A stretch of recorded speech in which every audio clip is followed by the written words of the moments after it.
Life style శ్రోతలకు ధన్యవాదాలు. Life style success సిరీస్‌లో భాగంగా జీవిత లక్ష్యాలు సాధించాలంటే అనే విషయం గురించి మాట్లాడుకుందాం. క్రమం తప్పకుండా నిరంతరం లక్ష్యాన్ని ఏర్పరచుకోవటం అనే అలవాటుని క్రమ పద్ధతిలో పాటించటం అనేది మిమ్మల్ని పేదరికం నుండి సమృద్ధి వైపుకి, అసంతృప్తి నుంచి సంతృప్తి వైపుకి, ఓటమి నుంచి విజయం వైపుకి తీసుకెళ్తుంది. మీరు సాధించే లక్ష్యాలకి హద్దే ఉండదు. హద్దు ఏమైనా ఉంది అంటే అది మీ ఊహల్లో మీరు నిర్మించుకున్నదే అవుతుంది. 1000 అడుగుల ప్రయాణం ప్రారంభమయ్యేది ఒక్క అడుగుతోనే అని చైనా తత్వవేత్త, ఆధ్యాత్మికవేత్త అయిన కన్ఫ్యూషియస్ చెప్పారు. మీరు ఎక్కడి నుంచి వస్తున్నారనేది అప్రస్తుతం. మీరు ఎక్కడికి వెళ్తున్నారన్నదే ముఖ్యం. మీరు ఎక్కడికి వెళ్తున్నారనేది పూర్తిగా మీ మీద, మీ సొంత నిర్ణయాల మీద ఆధారపడి ఉంటుంది.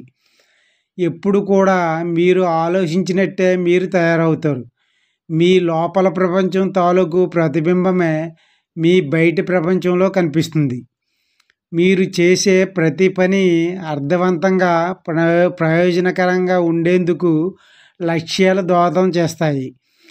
మీ జీవితంలో ఏదైనా మార్పు అంటూ జరిగితే అది మీతోనే ప్రారంభం అవ్వాలి. మీరు మారకపోతే ఇంకేది మారదు. అన్నిటికీ మీరే బాధ్యులు. మీరు తీసుకున్న నిర్ణయాలకి, తీసుకోలేని నిర్ణయాలకి, ఇంతవరకు మీ జీవితంలోని నిర్ణయాలన్నిటికీ, ఎంపికలన్నిటికీ మీరే బాధ్యులు. దేని గురించైనా మీరు బాధపడుతూ ఉంటే దాన్ని మార్చి, మెరుగుపరిచి, మీకు నచ్చినట్టుగా మలుచుకునేందుకు ప్రయత్నం చేయవలసింది కూడా మీరే. మీ జీవితం మీ చేతుల్లోనే ఉందని, దాన్ని ఎలా కావలిస్తే అలా మలుచుకోవచ్చని తెలుసుకోండి. జీవితంలో ఆర్థికంగాను, వ్యక్తిగతంగాను విజయం సాధించాలంటే కావలసిన ముఖ్యమైన లక్షణం దీర్ఘకాలిక దృష్టికోణం.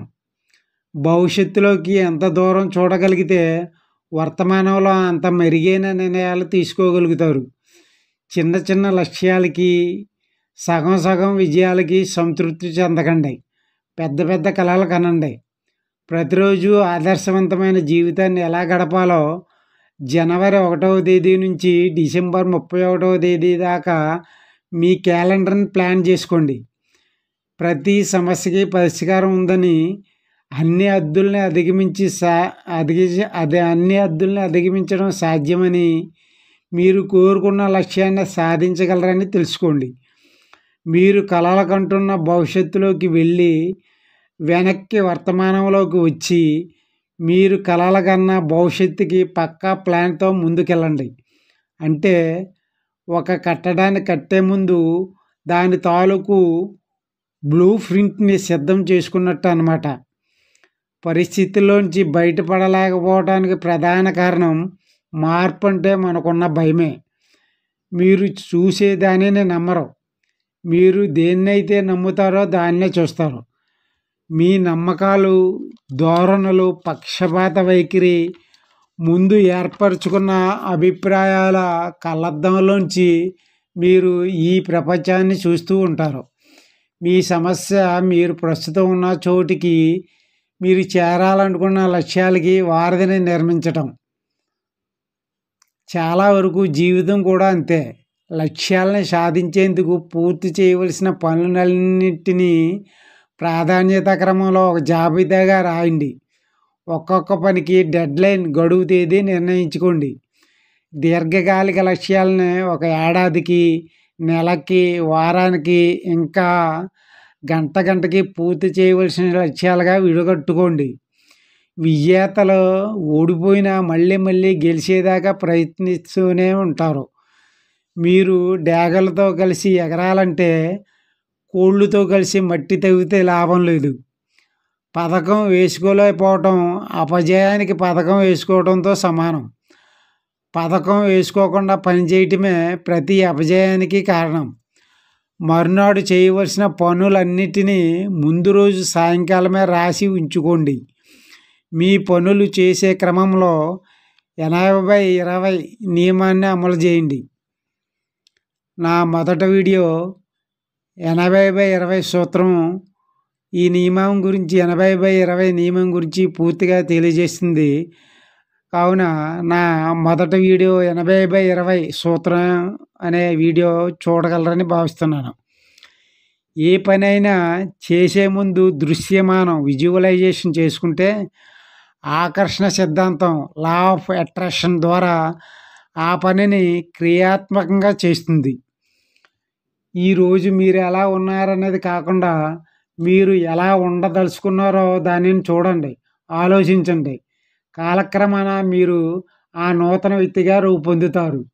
మీరు చూడని లక్ష్యాన్ని గురి చూసి కొట్టలేరన్న సంగతి గుర్తుంచుకోండి. కానీ మీకు ఏం కావాలో మీకు స్పష్టంగా తెలిసినప్పుడు మీరు చివరికి దానిని సాధిస్తారు.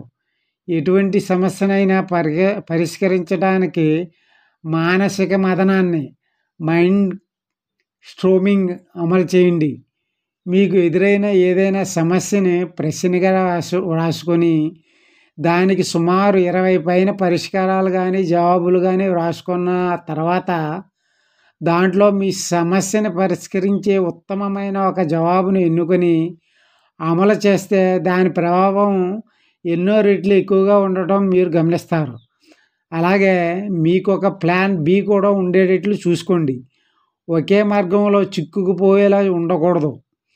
మీరు ఎప్పుడైనా కింద పడ్డారా లేదా అన్నది కాదు, మీరు మళ్ళీ లేచారా లేదా అనేదే ముఖ్యం. Good life style, good life skill and good luck.